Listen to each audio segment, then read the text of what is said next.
Adolf Hitler liked to paint a rosy picture of his childhood. If you look at the household Hitler grew up in, it's really a classic model of a dysfunctional house. But detailed historical research reveals that these were lies designed to hide a much darker truth. There was incest, there was family intergenerational breeding, and very loose boundaries. Sex cruises through all Hitler's dysfunctional behavior.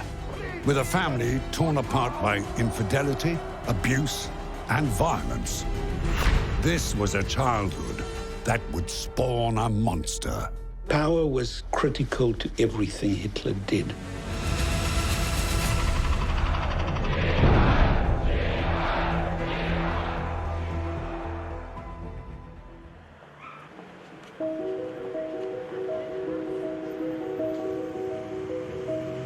In 2017, Austrian officials seized an historic three-story building in the center of the picturesque town of Braunau am Inn.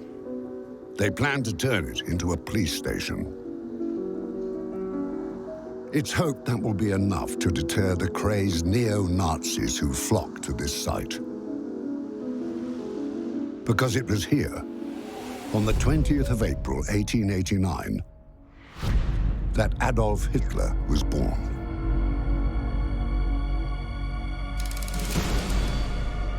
What form of nest could hatch such an abomination? Was Adolf Hitler the product of nurture or nature? Even asking the question treads a very dangerous path. Many people fiercely oppose attempts to understand Hitler's genesis. Their deepest fear is that finding the root of his evil might give others a reason to excuse the inexcusable. Others believe understanding Hitler's psyche is of the utmost importance. We cannot guarantee that another Hitler will not arise. But when you look at what is the greatest crime in history, namely the Holocaust, you need to do everything you can to understand the perpetrator.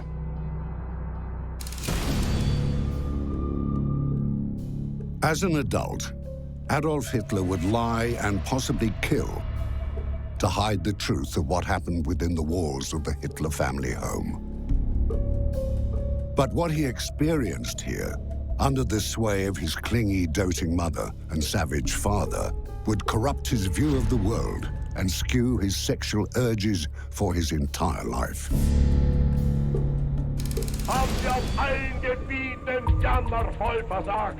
Hitler fought hard to keep these grim secrets under wraps and to perpetuate a heavily burnished myth about his upbringing, his daily life, and his sexual appetites.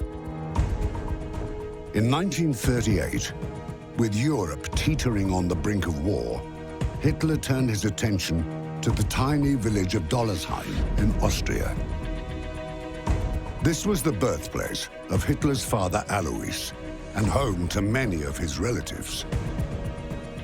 With the Führer's knowledge, the German army commandeered the village to use as a training site, displacing the residents and destroying the town, along with all traces of Hitler's family history.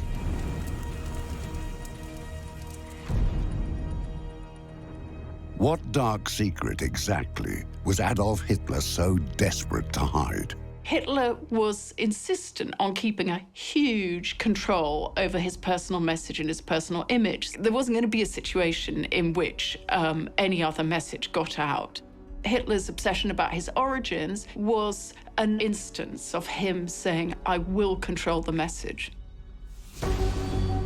Hints of Hitler's sordid personal history remain in archives, first-hand accounts, and wartime reports. But as with all the loathsome chapters of his life, it's not always easy to sort the truth from the lies and misinformation.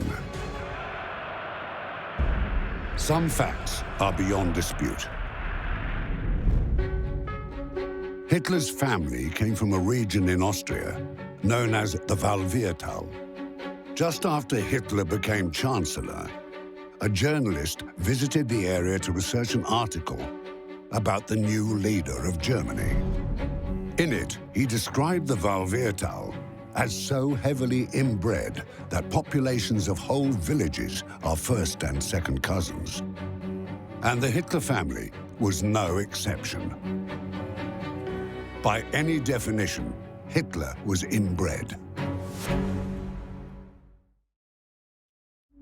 His mother Clara and father Alois were so closely related that the local Roman Catholic bishop decided their blood relationship was too close for them to marry.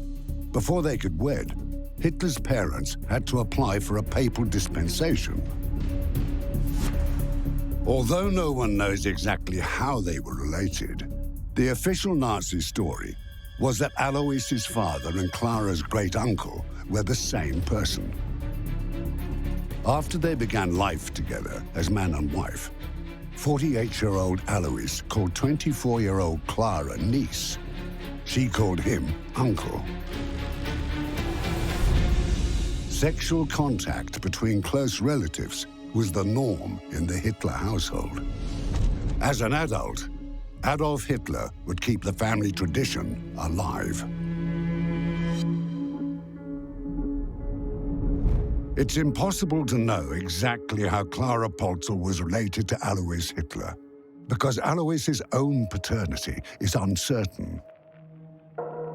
Alois's mother, Maria Schicklgruber, gave birth to him in 1837. She was unmarried, and no father's name was listed in the birth records. When her son was 5 years old, Maria married Johann Georg Hiedler.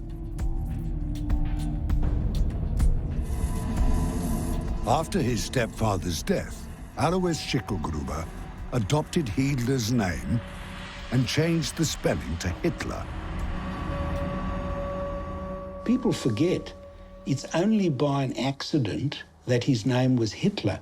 It should have been Schicklgruber. Now, can you imagine the massed SS troops going Heil Schicklgruber? It just doesn't work.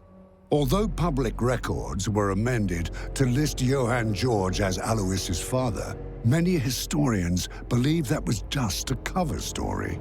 It's possible that Johann Georg agreed to marry Maria to protect the reputation of his married brother and Alois's actual father, Johann Nepomuk Hiedler. And Johann Nepomuk was Clara Polzel's grandfather.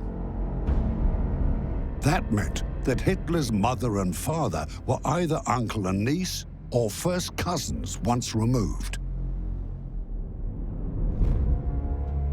But there's another possibility.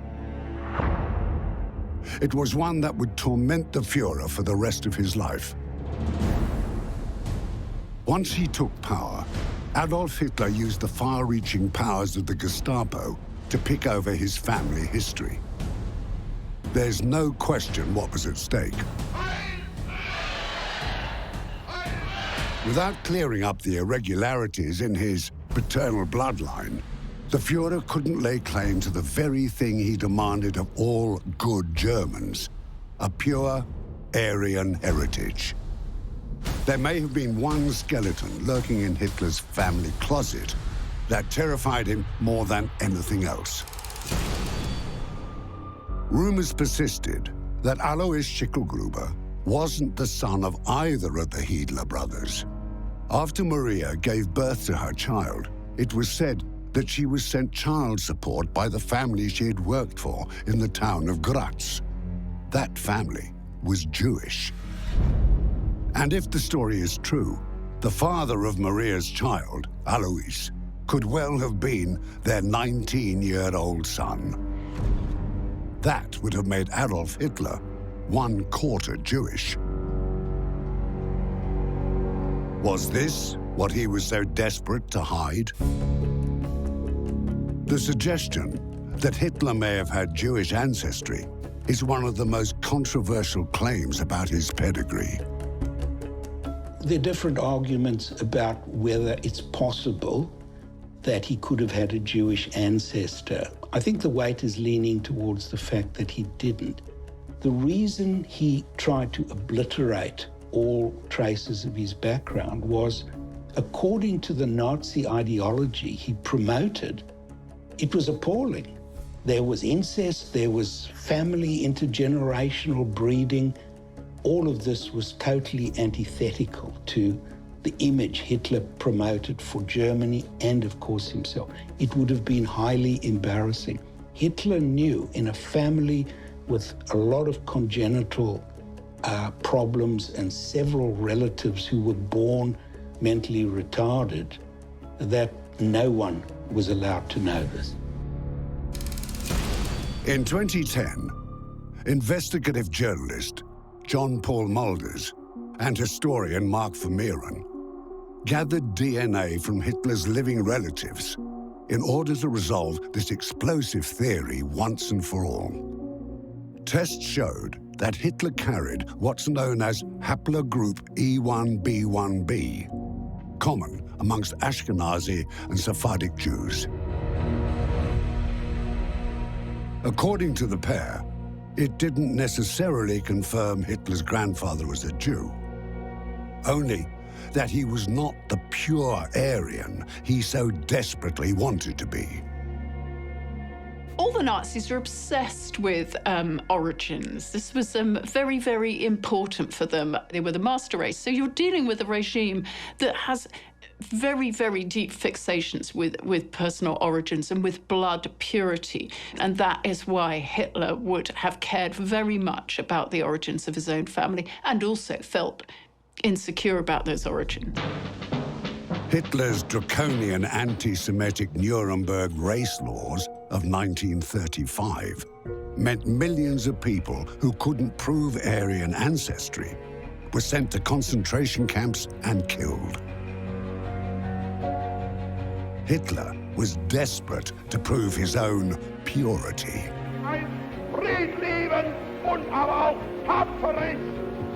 In 1937, a year before the German army destroyed his father's village, Dollersheim, Hitler appointed a genealogist to trace his family tree. It showed that Hitler's forebears had lived in the same corner of Austria since the 15th century. Because marrying outside the district wasn't the done thing, there was plenty of inbreeding. Unsurprisingly, he didn't find a single Jewish relative. This now became Adolf Hitler's official pedigree, and with all parish records from Dollersheim destroyed, there was no way to challenge any questions about his father's paternity.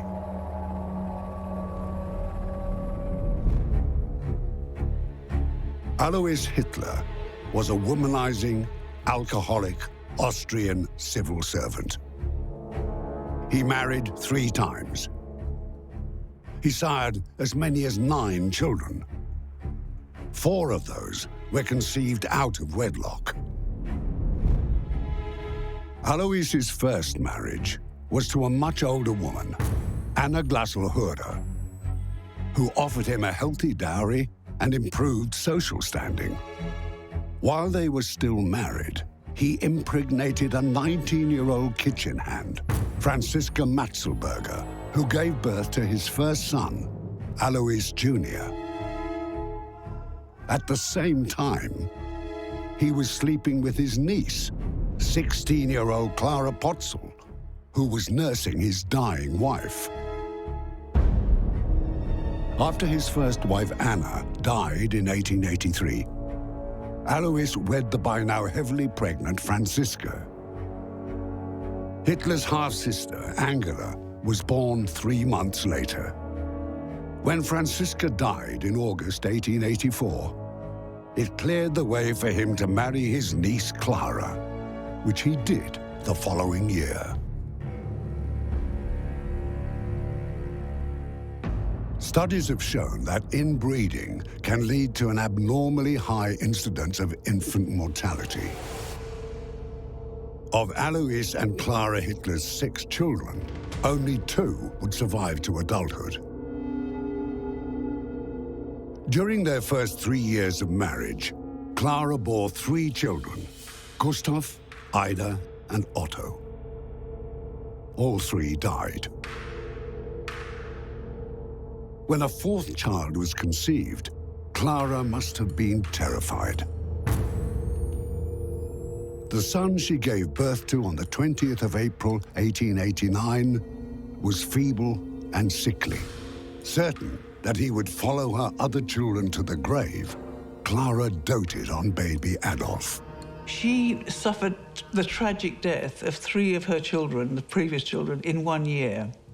And this meant, I think, a sort of overbearing, not so much possessiveness, but concern for the son who'd survived. And I think that led to a terrific closeness to his mother, which was possibly even at times suffocating.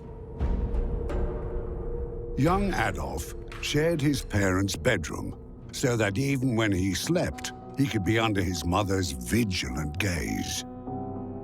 It has been suggested that Hitler was breastfed until he was 4. A highly unusual thing to do in late 19th century Austria. What developed was an unnaturally close bond between mother and son. Some historians and psychoanalysts believe this laid the foundations for what has been described as a textbook Oedipal relationship. This was one of the most sensational claims made in a secret, classified US government report in 1943, prepared by respected psychoanalyst Walter Langer. The report was exhaustive. Based on over 1,000 pages of interviews with some of Hitler's closest confidants and associates, it offered a dire prognosis. Contained within its pages are frank and graphic descriptions of the Führer's alleged sexual perversions and deviant behavior.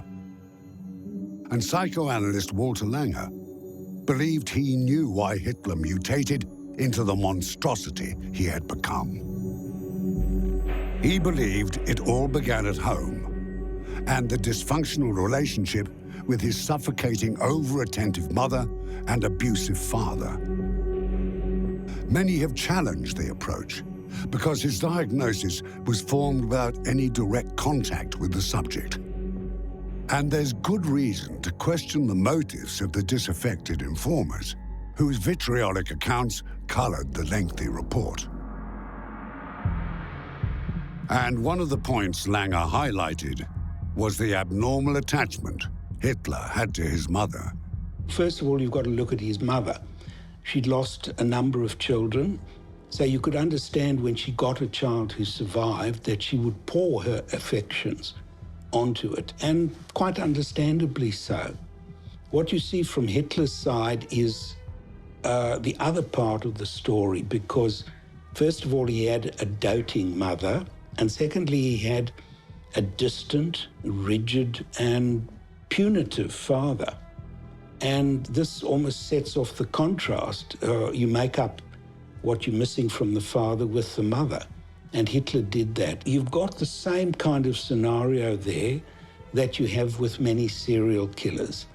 They have an over-bonded relationship with their mother and a much more distant relationship with their father. The Hitler's genial family doctor, Edward Bloch, said that many of their neighbors gossiped about Clara and her son. They described Hitler's devotion to his mother as verging on the pathological. As an adult, Adolf was outspoken about his fond memories of his mother. One evening, he was reminiscing with his friend and foreign press chief Ernst Hanfstaengl about his childhood. He recalled that his most pleasant memories were the times he was permitted to sleep alone with his mother in his parents' big bed. If you're virtually an only child with a completely devoted mother, you really do believe you're the center of the universe. It would lead to intense narcissism. And of course, that would apply in any relationship. So any woman coming into the picture would be competing with the image of his mother and never be allowed to get close enough to threaten it. Hitler's mother fixation stayed with him.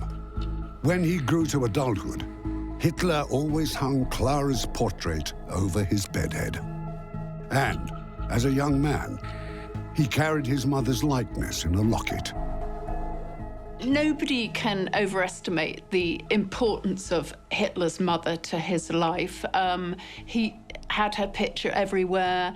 He was her particular favourite and very special to her, and that unquestioning devotion definitely nursed his view that he was special and he would go far.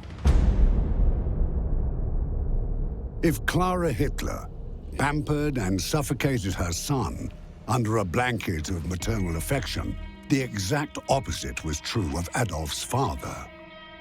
Alois Hitler was a violent and sadistic tyrant. Just the sound of his voice made young Adolf cringe. Adolf Hitler was physically abused very frequently, if not daily, by his father, reportedly, at a young age. He and his brother were both physically beaten with a whip of some kind. Hitler, the way he dealt with it as a boy, was he steeled himself and he refused to even cry. Adolf's half-brother, Alois Jr., would later reveal the dark truth about what had gone on in the Hitler household. His family had lived under a pall cast by the threat of Alois's explosive fits of rage. He would beat his children to the point of unconsciousness. When gripped by the foulest moods, he would also strike Clara. And when Alois called for his son, he didn't use his name, but put two fingers in his mouth and whistled for him as he did his dog. His mother was afraid of what Alois might do to her precious son. In conversations with his secretary, Christa Schroeder, Adolf would recall his violent childhood. He told her he had never loved his father because he had a terrible temper and often whipped him. His mother was afraid of what Alois might do to her precious son. When children are abused in that way, physically or emotionally, they suffer from what we call a narcissistic injury. And so the child is extremely hurt, but at the same time is also extremely angry. And so there develops this kind of narcissistic rage.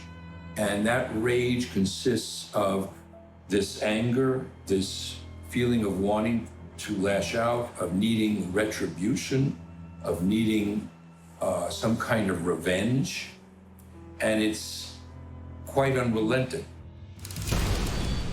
But is it really possible that the root causes for some of the most barbarous crimes in human history can be laid at the door of an unhappy and abusive childhood? Yes, Hitler was beaten by his father. But in Germany at the turn of the century, physical punishment was the rule rather than the exception when it came to raising children. Yet only one of those children became Adolf Hitler. In the battlefield that was Hitler's home, Adolf's closest ally was his smitten mother. When Hitler's father beat him, he would run to his mother, and she would protect him. Adolf was a specially protected child by this rather modest mother. His father would regularly beat him, and when that happened, the mother and his elder sister would stand in front of their father and prevent him beating his son, Adolf, which meant that Adolf saw women as protectors from quite early on. But that feeling of protection was indelibly associated with the unceasing threat of violence. There are some who believe a family dynamic like this is likely to spawn a person with deep-seated sadomasochistic tendencies. Could this dynamic have been a root cause for making Adolf Hitler the monster he would become?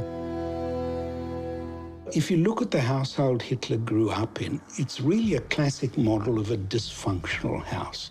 And this must have imprinted on him. Connection between sexuality and violence is not uncommon, because it's really, if you look at the basis of sadomasochism, the two are so totally entwined, not just what you do sexually, but how you carry it out. Power was critical to everything Hitler did. You know, in any relationship, it was, I've got to get power first, the rest it can follow. So an expression of superiority, of power, seems to course through him like big stones in a very small stream.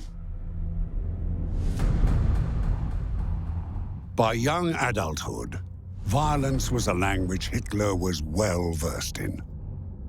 Assault and brutal oppression were the norm in the Hitler family. And Adolf grew up knowing nothing else. But some suggest an even darker moment would imprint itself on young Hitler's psyche. You go to the famous Freudian primal scene that every child is, in a way, traumatized or changed by witnessing their parents having sex. Whether this affects them drastically is a source of much argument. But living in an environment, not so much where you see your parents having sex, but you see violence, does have an effect on you. It imprints on you. Hitler was just 13 years old when his father died over his morning pint. So there's no indication that Hitler grieved the death of his father. What we do know is that having, if you want to look at it as a triangular relationship, him, his mother and father, suddenly it became a binary relationship. And his mother had no restraint then in expressing affection, but which came out as she could spoil him to her heart's content. And as the recipient of this, he, of course, was perfectly happy. Hitler was free to do whatever he wanted. He spent his days drawing, painting, and writing poetry, and later described them as the happiest days, like a beautiful dream. But life for the women in the Hitler household was less dreamlike. His younger sister Paula was press-ganged into helping Clara serve the slothful teenager. In her journal, Paula described 15-year-old Adolf slapping her across the face. The cruelty Adolf Hitler had learned at his father's knee had taken hold. Hitler, we have someone who feels this need for power, for control over other people. It's a compensation for what was not there in childhood. And we have someone who also harbors this tremendous hatred, this tremendous rage, this tremendous hostility toward others and toward the world. But for the time being, at least, Hitler reveled in being the sole focus of his devoted mother's undivided attention.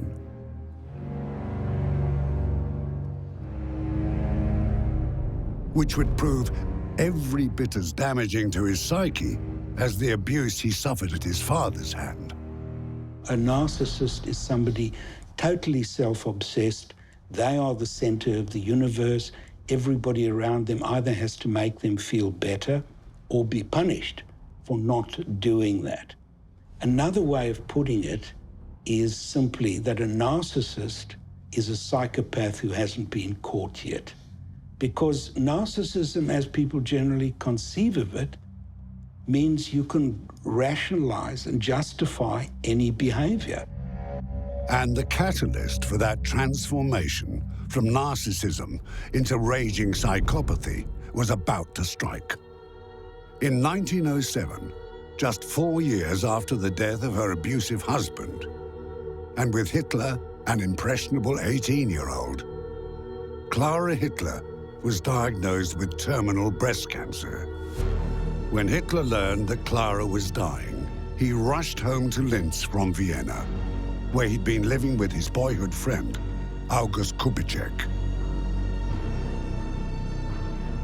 Clara died on the 21st of December, 1907, at the age of 47. On the night before she passed away, she appealed to Adolf's companion August with a stark message to be a good friend to Hitler because he has no one else. He was certainly shattered when his mother died. The Jewish family doctor said he'd never seen anyone as devastated at a funeral as he saw Hitler there when his mother died. And then when she died, he stayed in the room. He wouldn't let her go. He stayed in the room sketching her, because by that time he'd begun to believe that he was the genius artist. Just simply wouldn't let her go. Hitler would describe his mother's passing as the greatest loss he ever had. Hitler was distraught by his mother, Clara's death. Watching somebody, probably the only person that really loves you, die terribly is a traumatic thing. He would always recollect the extreme grief that caused him. It was a huge rupture psychologically for him in his early life. But what would Adolf Hitler's mother have thought of the inexorable rise to power of the weak little boy she had brought into the world? When he was appointed Chancellor, Hitler's aunt told a journalist that his mother had wanted him to be ambitious and lift himself from his surroundings. He had certainly done that, but the violence and misery he would unleash on millions would have made it hard even for a loving Clara to admire what he became. Both his parents were dead, but many believe the psychic scars they inflicted would impede Adolf Hitler's sexual and psychological development as he grew into adulthood. American psychoanalyst Walter Langer believed it went further than that. He claimed that Hitler's dysfunctional relationship with his parents shaped his warped political views and his feelings of abandonment and betrayal. As a soldier in the First World War, Hitler was devastated when the Triple Alliance forces surrendered. He blamed the defeat on the Austro-Hungarian Empire. As far as Adolf was concerned, Germany had been betrayed by the decaying Austrian Habsburg monarchy. To Hitler, Germany was not the fatherland, which was the term used by most to describe it. To Adolf, it was the motherland.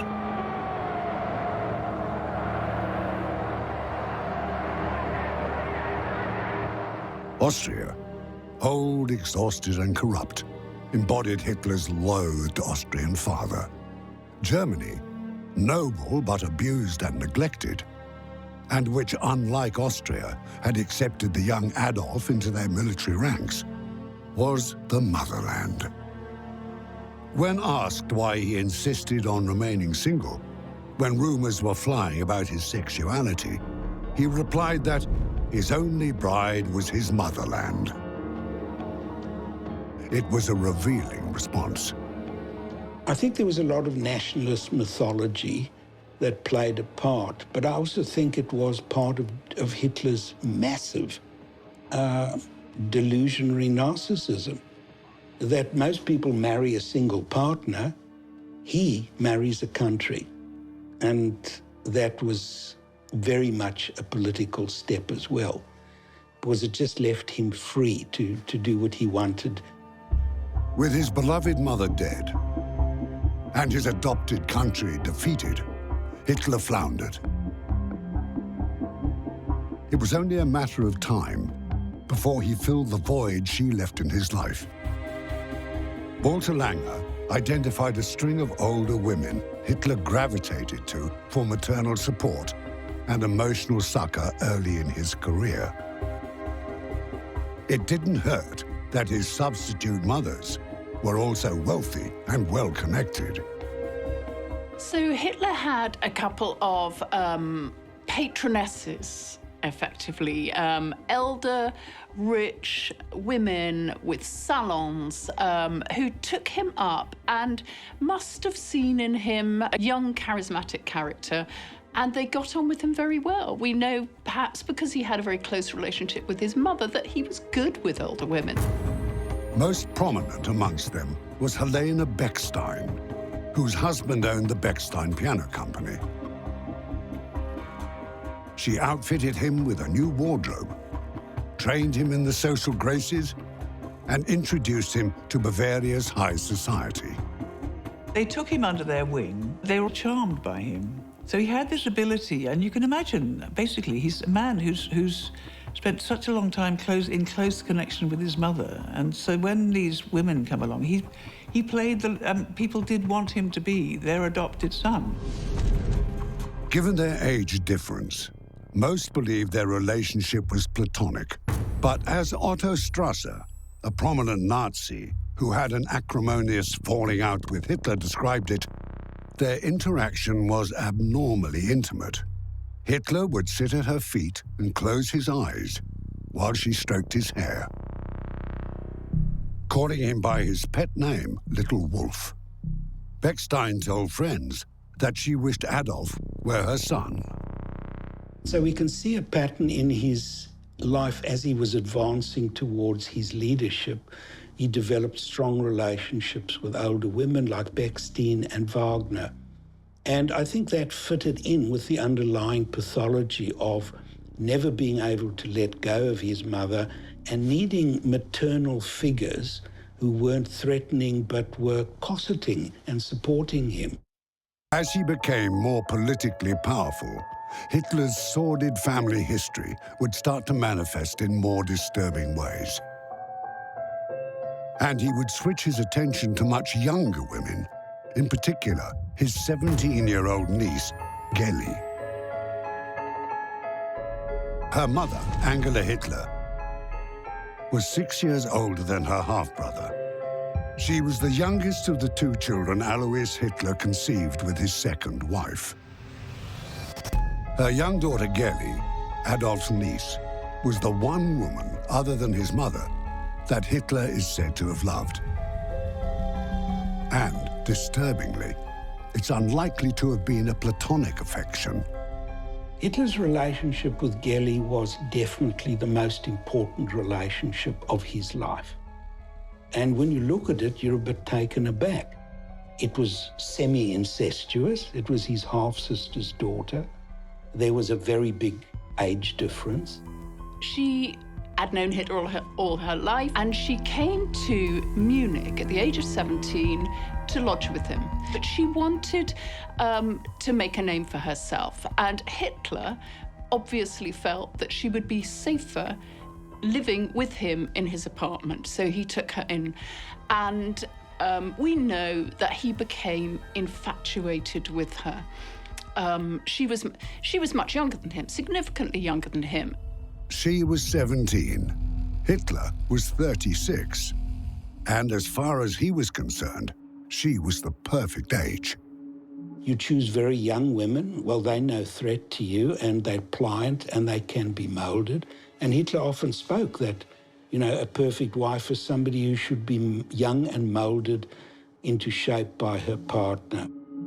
Very quickly, Hitler became smitten with Geli, and he didn't mind people knowing. Hitler's Nazi comrades were irate. Apart from the concerning optics, they believed he was using party funds to court and clothe his niece. He showed her off, which at that stage, early in his power, was extremely unusual because he took her everywhere. He took her to the cafe, he took her to meetings, he took her to the opera and so on. So he didn't mind being seen with her.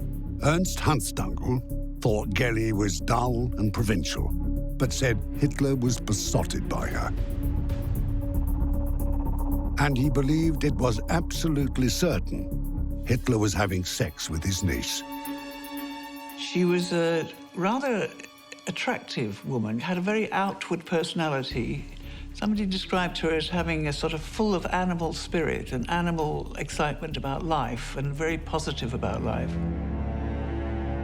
According to the Langer report for the US government, there were even more distressing allegations about the nature of their relationship. The informant, Otto Strasser, claimed that Gelly had told him that Hitler wasn't interested in conventional forms of sexual contact. What he really wanted Gelly to do was to urinate on him. It pays to remember that Strasser had it in for his former comrade. Many experts questioned the credibility of his testimony. But in his report for the OSS, Walter Langer refers to other unnamed sources who said the same thing. Hitler's relationship with Gelly brought out every aspect of himself that he normally tried to hide. So it's no surprise that if the rumors have any basis, that what you can call a basic S&M practice, being humiliated in the most personal way, with body fluids of the worst kind, fitted into this scheme. Inside the masochist, outside the sadist. The gossip about the true nature of the relationship between uncle and niece spread. Rumors of a folio of pornographic drawings Hitler had made of his niece and an explicit letter he wrote to Gelly detailing the depraved things he wanted to do to her are thought to have exposed Hitler to blackmail threats. Whatever the truth was, it was clear to the people around them that Gelly was deeply unhappy. People said she became increasingly more inward and more introverted and lost this sort of gaiety that she'd had. Hitler was controlling her with an obsessive possessiveness, actually, and it was suffocating in the end. And ultimately, she must have found the trauma that Hitler must have inflicted on her too much to bear. He wasn't just somebody who said, I'm going to stop your allowance. There was something much deeper that actually became so traumatic for her that she killed herself.